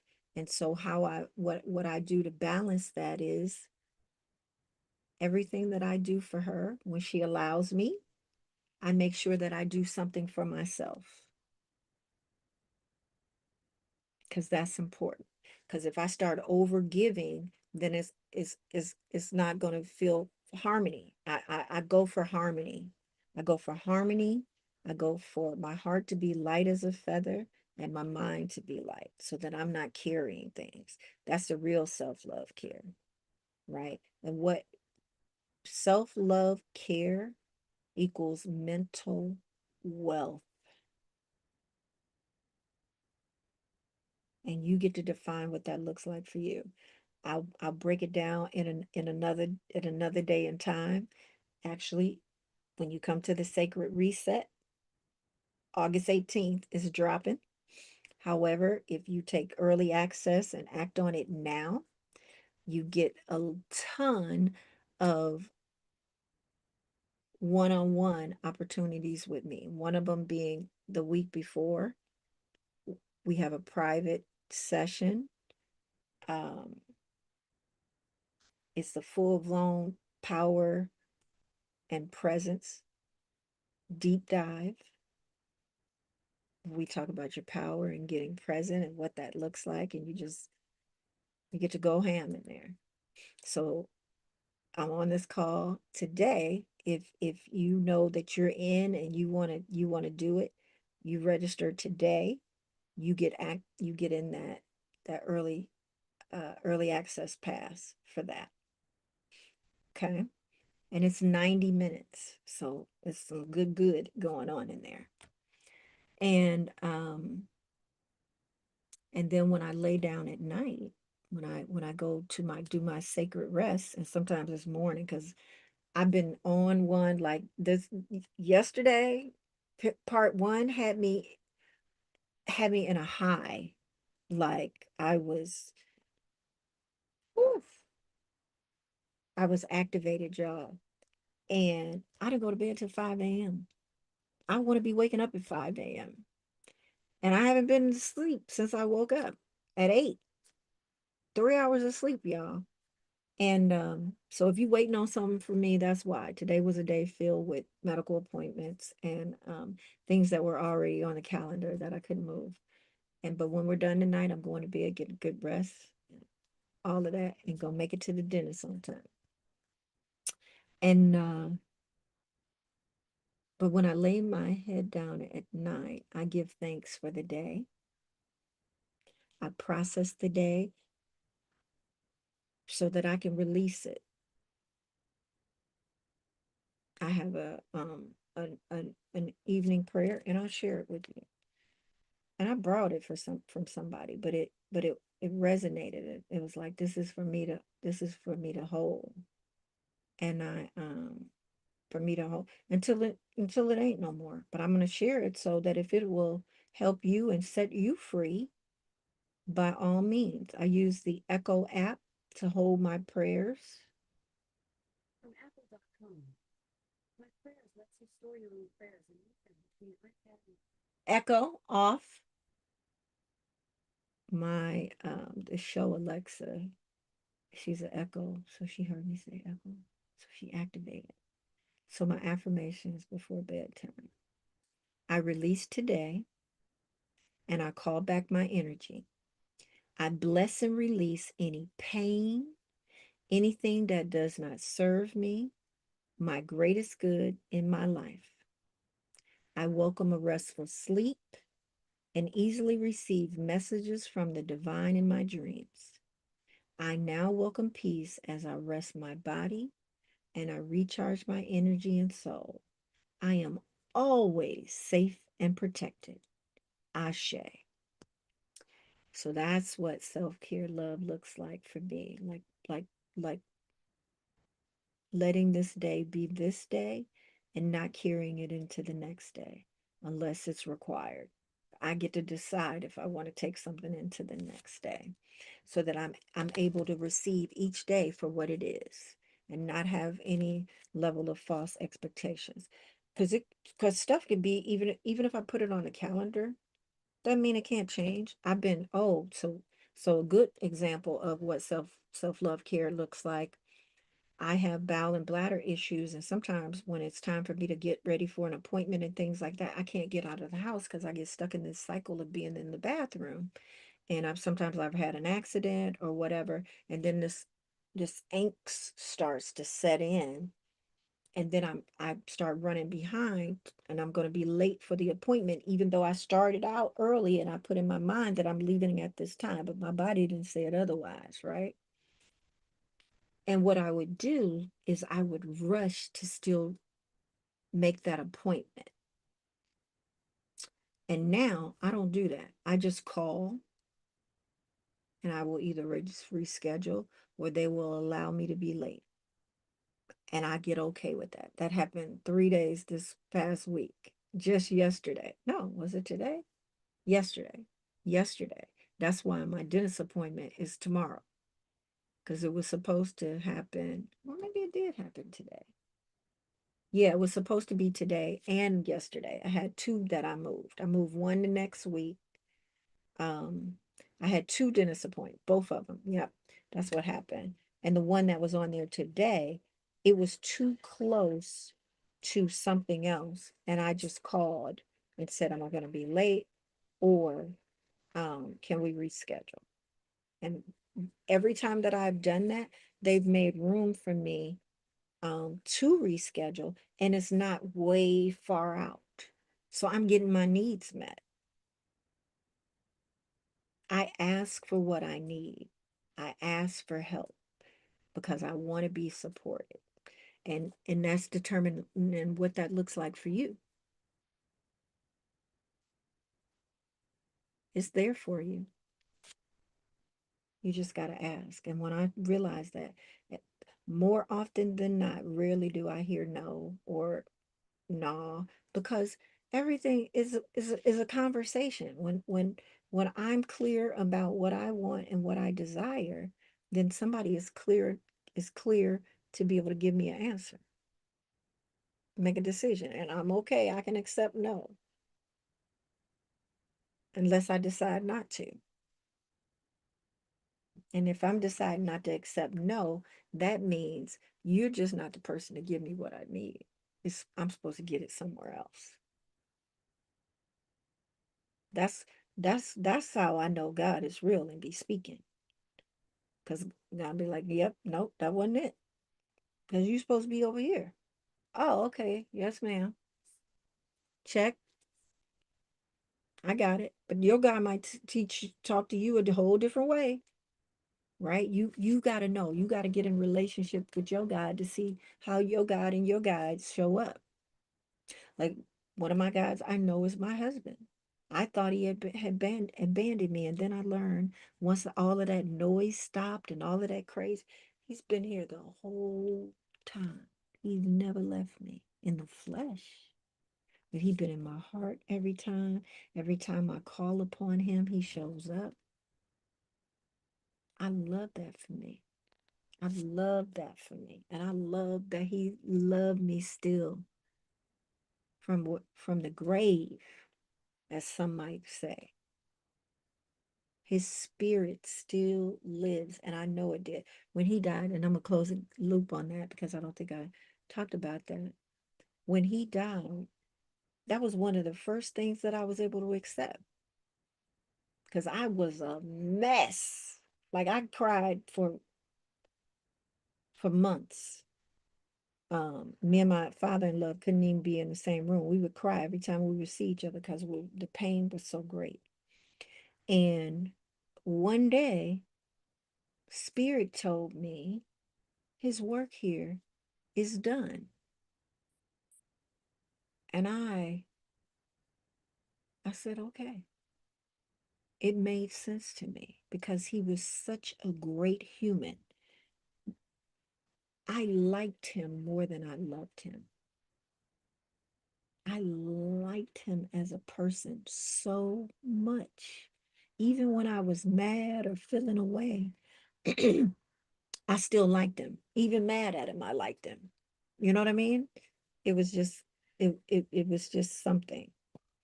Yeah. And so hopefully Uh, I answered that, right. What self-love care looks like for me. And because there's so many. Like we'd be here all day if I tell you all of them, but I think I gave you some of the big ones.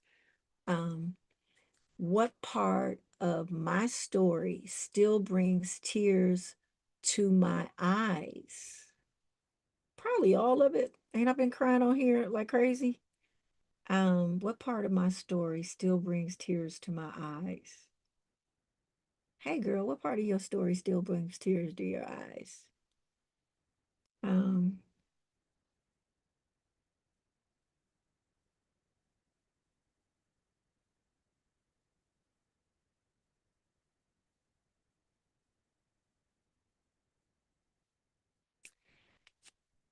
Probably this one because it just showed up. Because I waited to get the answer. When I was so raw. I couldn't pray for myself. I called my spiritual mother Edith. She was on yesterday. And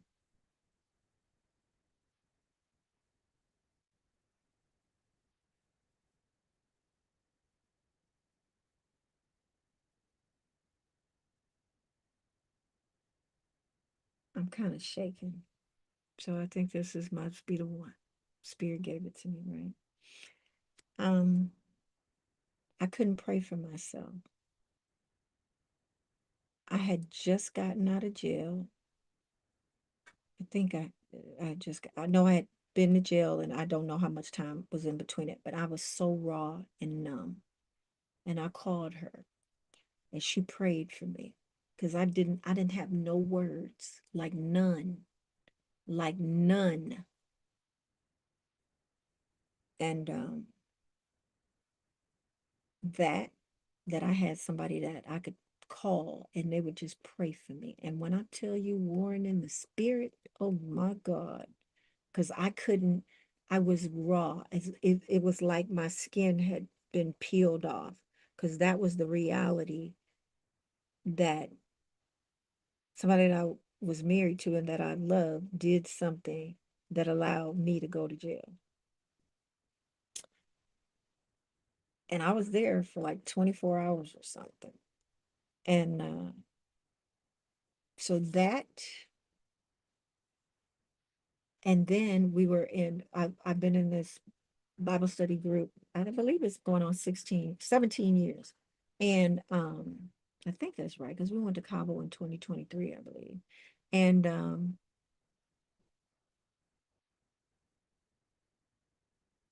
I was raw this whole time. And I'm in the prayer group and I don't know that I said anything or anything at all. And one day she said on that call, God don't love you any more today than the day when you were born. Oh, Lord Jesus. And it broke everything. It broke everything. I was carrying so much guilt and shame that I thought God didn't love me because I did all of these things to compromise myself. That God has stopped talking to me. My God has stopped talking to me. I couldn't hear God's voice anymore. So I was carrying guilt and shame about that. I was ashamed and I forgave myself. That was what was hard. Maybe that was one of those questions. It was forgiving myself was the hardest thing I ever done. Was forgiving myself. And I was able to truly let go and forgive myself. I'm good. Can't can't nothing take me out. Nothing. Unless unless that's what's meant to happen. And I believe that I am divinely covered and protected. And I got a mission and I was called to do it and it's going down over here. And you all that are in my path, that I am called to serve are part of it to help me bring it to pass. Yes. Whew. Those two, those two parts of my story bring me to tears. Oh, and one more.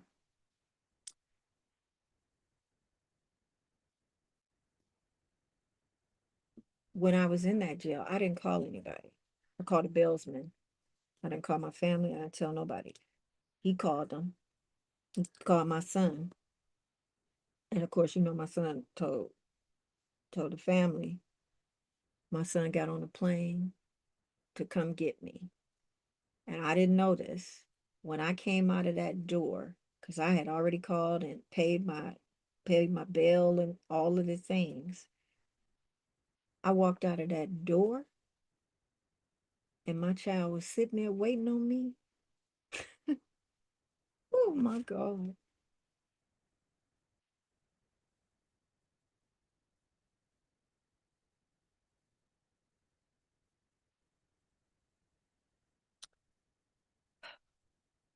That, that.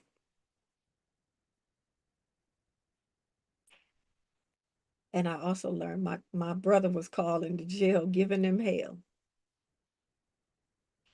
Like one thing I know, my family will show the fuck up.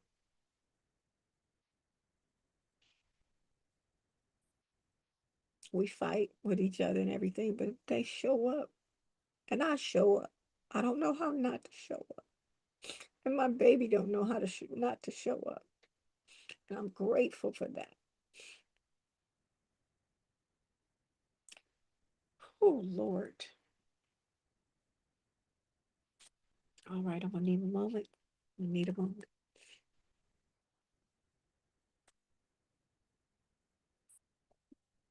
That still brings me to tears. Those things. Yeah. Oh my God. Okay, we're on the last question. What does it feel like to finally take up space? It feels expansive. It feels amazing. It feels warm. It feels kind. It feels like energized. It feels freeing. It feels limitless. It feels limitless. It feels exciting. It feels fun. It feels joyous. It feels playful. I feel like I let my younger self out all the time. My inner girl, the little girl in me, the teenager in me, you know, all of me, like all of me. It feels like uh,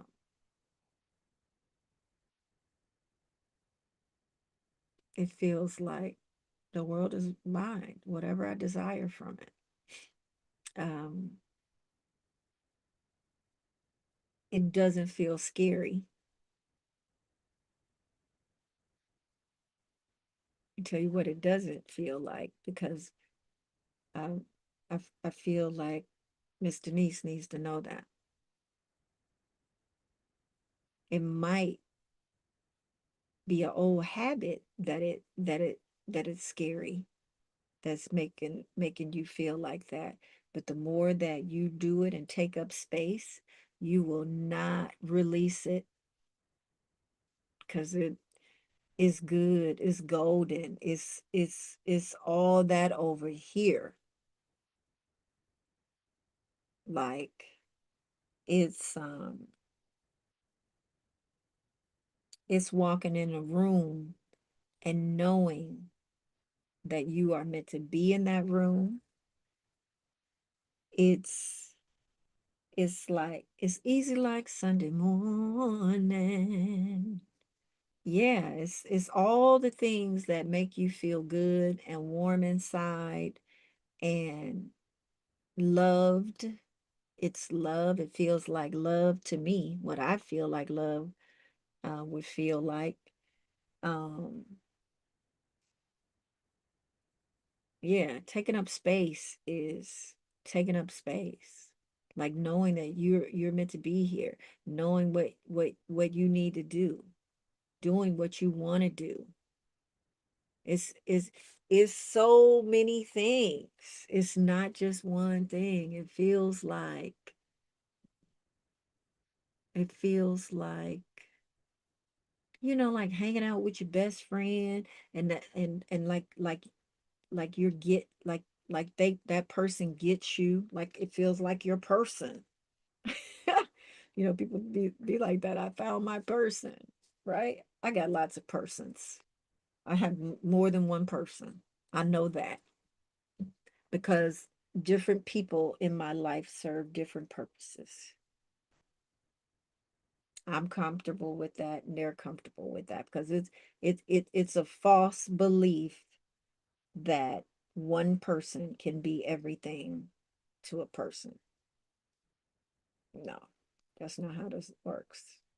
We're meant to be in community, and it takes the whole village and the tribe to be able to do that. Put that on wax, right?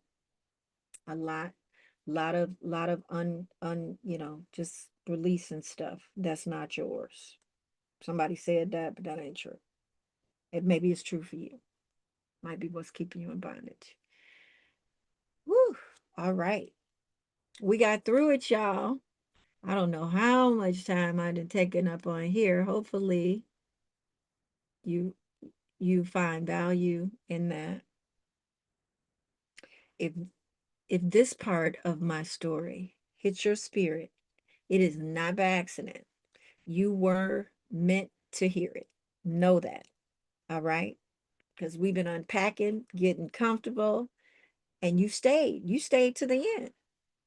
You stayed for the good part, right? You're not behind. I want you to know that. You're just next. Like the next right thing for you.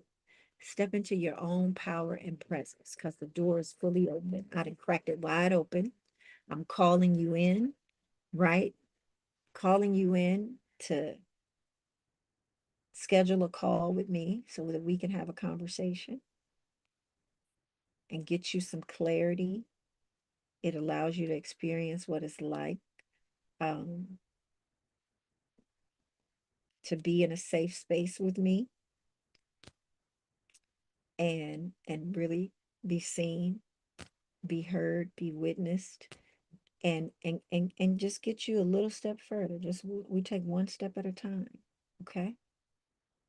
So that's the call today. I want you to like and subscribe. Need to get my subscriber count up too, because I got people out here to serve, to teach, to fish and learn how to get their shit together and learn their shit. S.H.I.T. And I want y'all drop me a heart if you listen to this. Let me know you stayed to the end. Let me know what resonated with you. What was your one of your takeaways? One, two, three, maybe. Sometimes people be having a whole list because there'll be a lot going on in these conversations, right? I'm here for it all. I appreciate it. If you so choose, we can get on a call. My schedule, things are on the calendar. That's so if you can find a spot, we're gonna connect.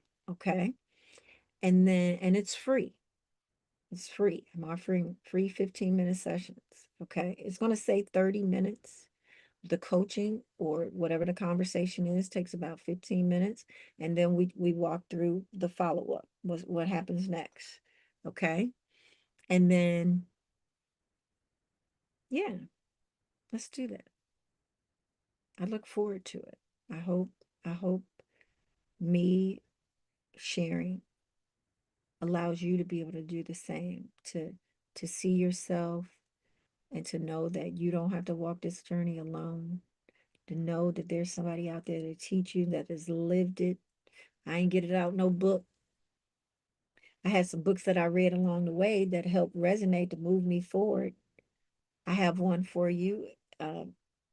5 effective ways to make a decision. Yeah.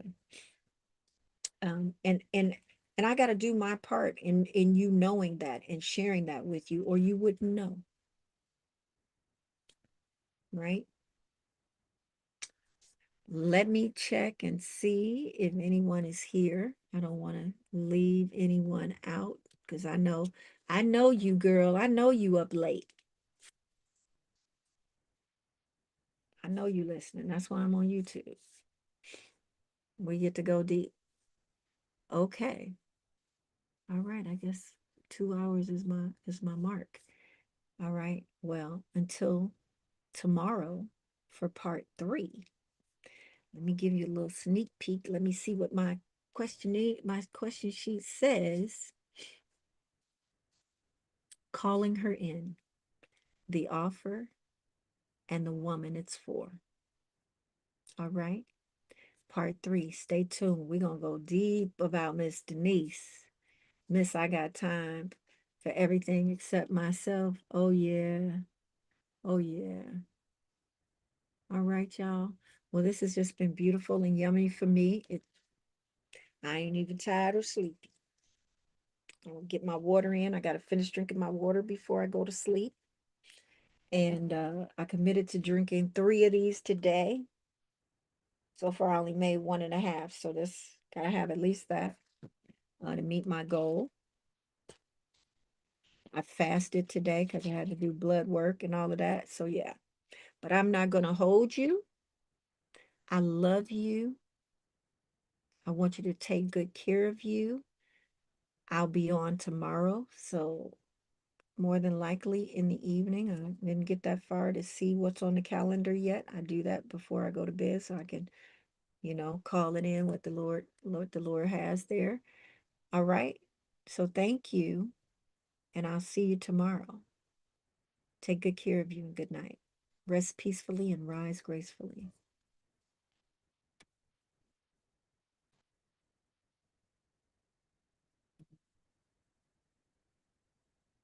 Good night.